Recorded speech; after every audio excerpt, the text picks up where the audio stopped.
بسم اللہ الرحمن الرحیم. ناظرین، آج آپ کو میں ایک سیکرٹ بتانا چاہتا ہوں، ایک اندر کی چیز بتانا چاہتا ہوں.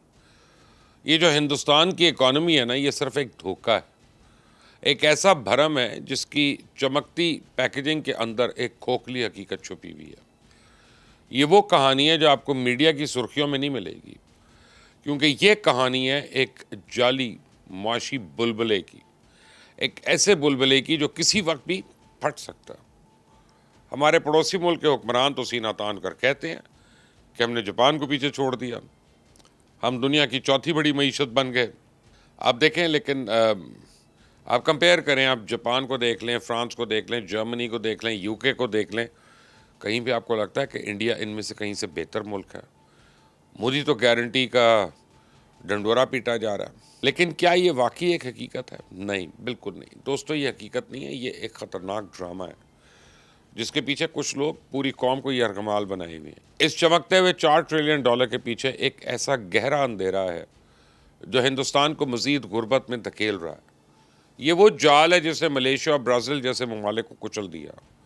ورلڈ بینک اسے ڈارک ٹریپ کہتا ہے. ہندوستانی معیشت پہ تنقید صرف خشک اعداد و شمار اور چارٹس کی حد تک محدود نہیں ہے. اس کا ایک اور بھیانک چہرہ بھی ہے جو منافقت اور دھوکے سے بھرا ہوا ہے. عالمی طاقتوں کے سامنے اپنی جھوٹی شان و شوکت کا ڈھنڈورا پیٹنے کے لیے مودی حکومت نے ایسی حرکتیں کی کہ عقل دنگ رہ جاتی ہے. امریکی صدر ڈونلڈ ٹرمپ کے دورہ احمد آباد کے دوران شہر کی کچی بستیوں کے سامنے ایک بڑی دیوار کھڑی کر دی گئی. اسے نہیں کہ وہاں کوئی تعمیراتی کام ہو رہا تھا، بلکہ اس لیے کہ ملک کی عظیم ترقی کے بیچ میں غریبوں کی بستیوں کی بدصورتی نظر نہ آئے. یہ ایک ایسی شرمناک حقیقت تھی جسے چھپانے کی کوشش میں حکومت نے یہ ثابت کر دیا کہ ان کے لیے ترقی کا مطلب صرف اور صرف کچھ چند لوگوں کی دولت میں اضافہ ہے. باقی عوام کو وہ ایک بدنما داغ سمجھتے ہیں. اور یہ صرف ایک واقعہ نہیں ہے، بلکہ ایک وسیع گہری سوچ کی عکاسی ہے. آج بھی ہندوستان میں دنیا کی سب سے بڑی کچی آبادیاں موجود ہیں، سلمز موجود ہیں، جیسے ممبئی کے سلمز ہیں جہاں لاکھوں لوگ انتہائی قسم پرسی میں غیر انسانی حالات میں زندگی گزارنے پہ مجبور ہیں. ان علاقوں میں صفائی ہو، بجلی ہو، صاف پانی جیسی بنیادی سہولیات کا کوئی وجود ہی نہیں ہے. لیکن جب دنیا کا کوئی رہنما آتا ہے تو ان کی توجہ سڑکوں پہ بہتے گندے پانی، ٹوٹے پھوٹے جھونپڑیوں، بھوک سے بلکتے بچوں سے ہٹا کر پرکشش عمارتوں اور شاپنگ مالز کی طرف موڑ دی جاتی ہے.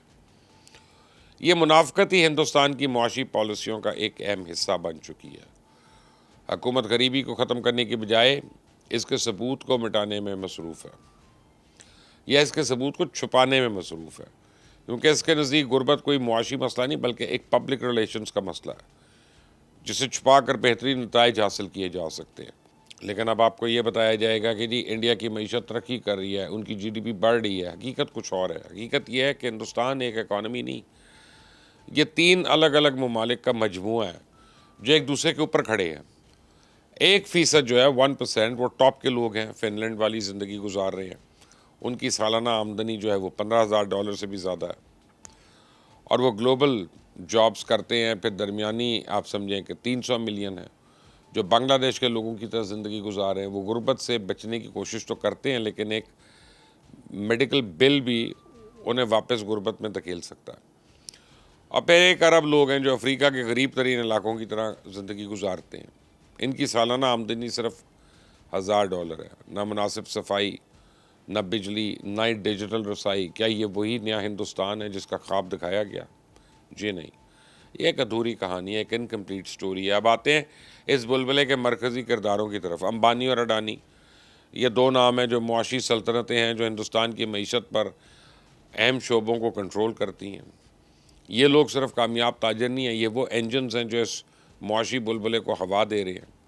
ہندوستانی معیشت کی ترقی کا بڑا حصہ صرف چند کمپنیز اور ان کے مالکان کی دولت میں اضافے سے منسوب ہے. جب ان کی کمپنیاں ترقیاں کرتی ہیں تو جی ڈی پی کا گراف بھی اوپر جاتا ہے، لیکن اس ترقی کا فائدہ عام آدمی تک نہیں پہنچتا. اڈانی کی دولت تیزی سے بڑھی ہے، مگر اس پہ ہیڈنبرگ کی رپورٹ جیسے الزامات موجود ہیں جنہوں نے قرض اور سٹاک کی ہیرا پھیری کا پردہ فاش کیا. کیا اس طرح کی ترقی پائیدار ہے، یا یہ ایک بلبلہ ہے جو حکومتی حمایت سے پھول رہا ہے؟ ریلائنس نے بھی تیل اور گیس سے لے کے ریٹیل اور ٹیلی کام تک ہر شعبے میں اجارہ داری قائم کر لی ہے. لیکن اب یہ ببل پھٹنے والا ہے کیونکہ امریکن ٹیرف ہندوستان کی کمر توڑنے کے قابل ہے۔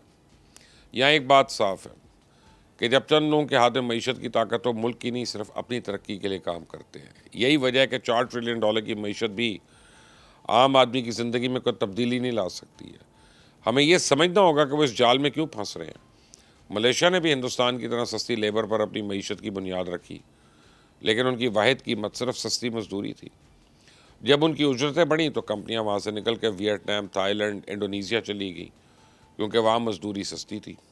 یعنی ملیشیا بہتر ہوئے بغیر ہی مہنگا ہو گیا اور درمیانی آمدنی کے جال میں ٹریپ ہو کے رہ گیا۔ ہندوستان بھی یہی غلطی دہرا رہا ہے۔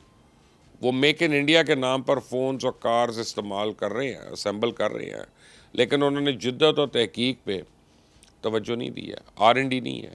اگر کل بنگلہ دیش یا افریقہ کا کوئی ملک ان سے زیادہ سستی لیبر فراہم کرے گا تو یہ ساری فیکٹریاں وہاں منتقل ہو جائیں گی۔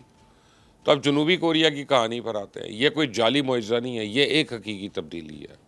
اس کا فلسفہ سادہ اور واضح تھا۔ ایک نسل محنت کرے گی، اگلی پڑھے گی اور تیسری جدت لائے گی۔ پہلی نسل میں فیکٹریز اور شپ یارڈز میں کام کیا اور اسی کمائی سے اپنے بچوں کو سٹیم تعلیم دی۔ حکومت نے بڑی سرمایہ کاری کی جس سے عالمی معیار کے انجینئر اور سائنسدان پیدا ہوئے۔ سیمسنگ نے جاپانی کمپنی سے ڈیزائن کا لائسنس لیا اور پھر ان سے بہتر مصنوعات بنا لیں۔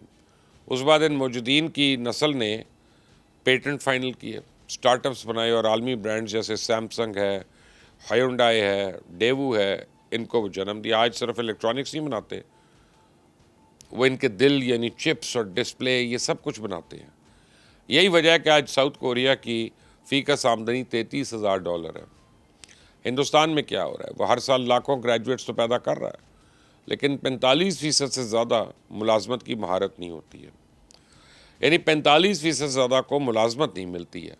ان کے انجینئرنگ کالج جو ہے وہ انوینٹرز نہیں پیدا کر رہے ہیں، وہ صرف نقل کرنے والے لوگ پیدا کر رہے ہیں، اور وہ اپنی GDP کا 0.5% یا 0.7% R&D پہ لگاتے ہیں، جبکہ کوریا 5.21% تک آتا ہے۔ ان کی مینوفیکچرنگ کی پیداواری صلاحیت جو ہے 10 سال سے رکی ہوئی ہے۔ ہونا تو چاہیے تھا نا کہ جہاں جدت چند لوگوں کی ملکیت نہ ہو وہاں یہ نظام کا حصہ ہو۔ جب تک وہ جعلی کامیابیوں کے جشن میں مگن رہیں گے وہ درمیانی آمدنی کے جال سے نہیں نکل سکیں گے۔ اور اس لیے اگلی بار جب کوئی آپ کو $4 ٹریلین کی معیشت کا گون گائے گا نا، اسے صرف ایک سوال پوچھنا، کیا یہ ترقی چند لوگوں کی ہے یا پورے ملک کی؟ انڈیا کے جھوٹے معجزوں سے باہر نکل کے سچی حقیقت کا سامنا کر لیں، اور جب آپ کو جواب مل جائے گا تو نیچے کامنٹ سے مجھے اپنی رائے ضرور دیجیے گا۔ چلتے چلتے آپ کو ایک چھوٹی سی بات بتا دیتا ہوں کہ انڈیا کا GDP 4تھے نمبر پہ اور انڈیا کی فی کس آمدنی بنگلہ دیش سے بھی نیچے ہے۔ گیپ کہاں گیا؟ یہ وہ ملک ہے جہاں پہ 80 کروڑ لوگوں کو خود سرکار جو ہے ایک وقت کا کھانا پرووائڈ کرتی، یعنی وہ ایک وقت کا کھانا نہیں ارن کر سکتے۔ تو اس کا مطلب کیا ہوا؟ خط غربت سے 80 کروڑ لوگ جو ہیں وہ نیچے ہیں۔ اب مجھے خود بتائیے گا، کیا یہی آئیڈیل اکانومی ہے یا یہ وہ جھوٹ ہے جو بالی ووڈ نے پوری دنیا کو باجے بجاب جا کر بتایا ہوا ہے اور خود ہمارے کچھ پاکستانی اس جھوٹ کا شکار ہو رہے ہیں؟ کامنٹ سے مجھے اپنی رائے دیجیے گا، اس چینل کو سبسکرائب کریے گا، بیل آئیکن کو پریس کریں۔ انٹل دی نیکسٹ ٹائم، اللہ حافظ۔